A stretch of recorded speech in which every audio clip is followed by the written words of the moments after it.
The topic of old games that still look good is an almost endless one.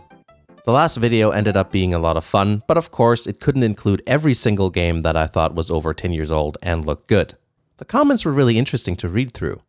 Some people suggested games I saved up for future videos, while others mentioned games I've never heard of, which I thought was a really cool thing.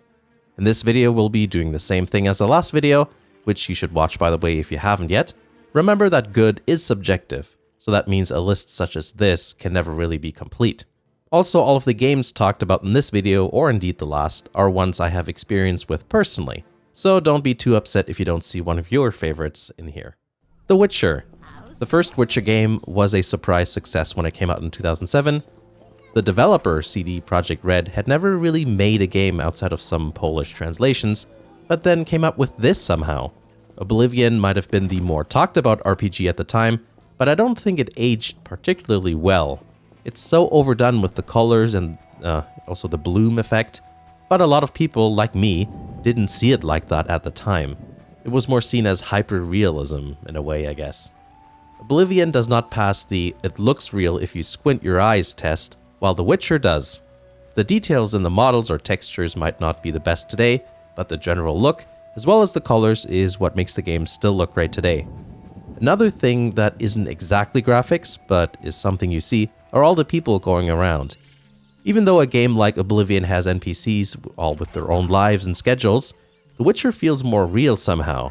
Towns and cities look more lived in, and they're just more people, so it just looks more, busy and lively. The Legend of Zelda Minish Cap. Minish Cap is my favorite looking 2D Zelda game. A Link to the Past looks great to me, but I think Minish Cap is a great example of what sort of things you could do to make two-dimensional games look really good. The art is cartoony like the Wind Waker, but I think it translates rather well. I think it looks better than the DS games, certainly more refined. The colors are fun and vibrant, the animations look nice, and the shading adds a lot of depth that isn't there in, A Link to the Past, which is more flat. This is again one of those games where the art style is very much intact. Depending which region we're talking about, it was either this or Four Swords Adventures, which ended up being the last 2D Zelda game to be released. Uncharted. Here's another relatively modern game, and that is Uncharted, the first one for the PS3. I always believe the Uncharted games to be good, mindless fun. It's pretty linear. Everything you can climb on stands out so much that you don't even need to think about where you're going, and things like when scenery collapses is done in the most predictable of ways. Not to mention the banter between the characters is atrociously bad and overdone. It's this sort of Hollywood action movie style where everyone somehow needs to one-up the other person they're conversing with. And then they have that sort of sarcasm that you get from a person who thinks they're witty but they actually aren't. Also, if you look at the game's graphics, they look pretty good, don't they? There's a good amount of detail in the environments. In fact, I think the world design looks excellent. There's a wide variety of exotic locations, which give you a Tomb Raider and Indiana Jones vibe all at the same time. No wonder the new Tomb Raider games ended up with Uncharted-like gameplay. Splinter Cell Chaos Theory. Stealth games have always appealed to me, and one I used to play all the time was Splinter Cell Chaos Theory. Even though it's probably been a decade or thereabouts, I can still remember the general layout of many of the stages. As always, it's the PC version that looks the best, though the Xbox version was the best looking of the console games. It's also noteworthy to mention that the PS2 game didn't look as good and even had different looking stages, like the layout was different. I'm not sure what the GameCube game looks like, but anyway, this is the PC game we're looking at here. Even the earlier Splinter Cell games look great, but Chaos Theory took everything to the next level. I think that has to do with the bump mapping. Can't really remember what graphics card I had back then, but I remember having to update my drivers because it wouldn't display properly. I'm not really sure why that memory stands out particularly. What Chaos Theory did well, in terms of graphics compared to previous games, or in fact other games of the era, is how surfaces look against light sources.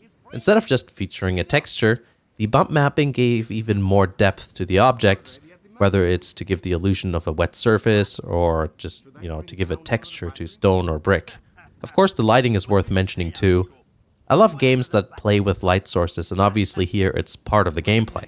Splinter Cell Chaos Theory is one of those games that marked the transition between early 2000s 3D games to what 3D AAA games look like today. The main difference being that everything is more refined now, and things like resolution, textures, and all of that stuff has gone up as well. Super Mario World. We talked about a bunch of late 2000s stuff, so let's get a bit more old school with Super Mario World for the Super Nintendo. 16-bit graphics really have the potential to stand the test of time. And while something like Star Fox and Mario Kart can look their age, something like Super Mario World somehow still looks great today, at least to me. Again, it's the art style that saves the day once again. Everything looks cartoony and vibrant in a way that the older 8-bit NES Mario games don't. This game is a very good example of working with the console's limitations to come up with something that looks great in ways that games that try to look realistic can't. That being said, I think it's important to give credit to games like Star Fox for trying to push the capabilities of the system. Perhaps one day we should talk about games that were ambitious in their day, because I think that would be a lot of fun. But that's going to be it for today's video. There's still plenty of other games to talk about, so we'll save those for another time.